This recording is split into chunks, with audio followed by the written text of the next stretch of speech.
My experience that I want to share with you was actually about 4 years ago when I first started in Thrive, and it was like, wow, I started learning the good stuff, as Chris calls it.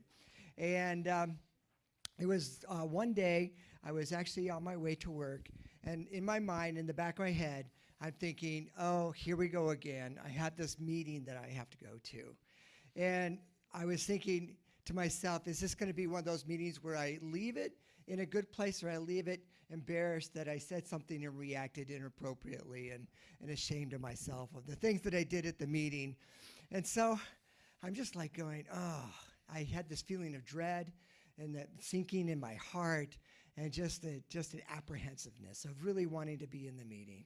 I go and I find myself at the table with my coworkers around me, and I'm listening to whatever we're going through our agenda for the meeting. And there's this one person that just has a way of pushing my buttons. And I'm sitting there and here it comes. And the statements are being made that have a undertone or accusation to them, and it seemed like it was attacking me. And something happens when you have this joy and rest rhythm that I had experienced at the Thrive One training. And so I have a greater capacity to be able to be a part of these things. And at that point, my mind actually worked differently than it had before.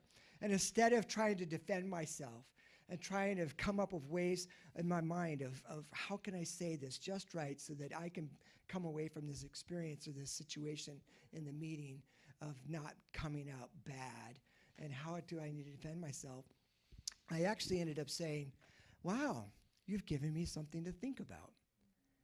And it just completely deflated what was going on at that moment. Wow. And in my mind, I'm thinking, what is it like me to be me in this place? What has Jesus created me to be?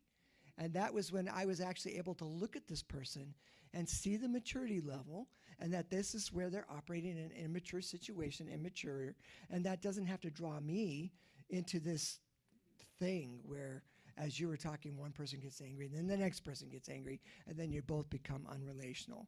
And at that moment, I discovered how to remain relational in this situation that had repeated itself over and over and over. And I went out of that room like, wow. I was like walking this high off the ground. I came home and told my wife, you would not believe what happened. And it's so important. It's so amazing. And I just am so thankful for what Thrive has done for my life and for those of the people that are in my life, that I'm able to share this with them. And just challenge you guys to keep going.